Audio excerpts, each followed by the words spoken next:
Matrimonial disputes में जजेस बोलते कुछ हैं और कई बार करते कुछ हैं. It's very unfortunate to put it like this, but मैं आपको दो उदाहरण देता हूँ.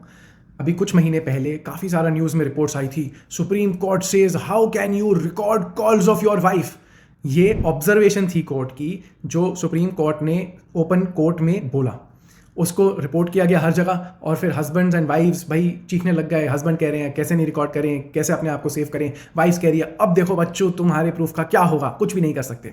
कुछ महीने बाद सुप्रीम कोर्ट अपने रिटन जजमेंट में बोलती है we have to balance the right to privacy and the right of a fair trial and a person's ability to use evidence in his favor, and therefore we hold, or perhaps I would say a better way to put it would be that the court recognize the fact कि हाँ एक spouse अपने spouse की phone calls को record कर सकता है, जिसके बारे में मैंने उस टाइम पे भी बात करी थी कि कानून के अंदर कोई इलीगैलिटी नहीं है किसी को भी इंक्लूडिंग योर हस्बैंड और वाइफ उसकी कॉल्स को रिकॉर्ड करना, अगर आप टेलीग्राफ एक्ट को वायोलेट नहीं कर रहे हो.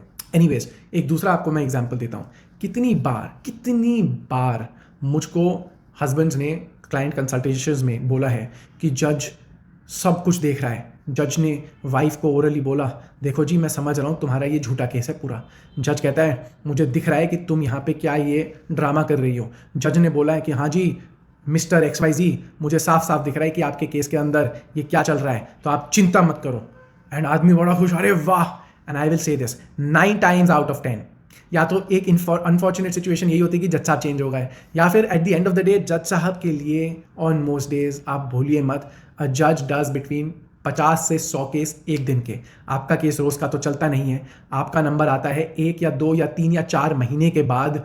डू द मैथ, कितने केसेस कितने लोगों के बाद आपकी शक्ल वापस आती है जज साहब के सामने, और उस दिन फिर शक्ल भी नहीं होती जब जज साहब अपना ऑर्डर स्पेशली ट्रायल कोर्ट्स में डिक्टेट कर रहे होते हैं. वो ऑर्डर डिक्टेट हो रहा होता है जज साहब के चेंबर में या घर पे, और कभी कभार तो इट्स शेमफुल टू से जज साहब तो ऑर्डर भी नहीं डिक्टेट कर रहे होते, उनके क्लर्क्स बैठ के ऑर्डर उनके लिए लिख रहे होते हैं और जज साहब साइन कर देते हैं.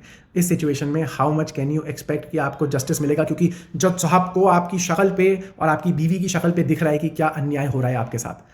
Please be more strategic about the law. And coming to my original point, अगर जज साहब ने आपको ओरली कुछ बोला है आपके अगेंस्ट, मैं देख लूंगा या तुम देख लेना हम कितना स्ट्रिक्ट होंगे तुम्हारे साथ, या फिर उल्टा हम जानते हैं तुम्हारे साथ अन्याय हो रहा है and don't worry, either of these two cases don't believe the judge.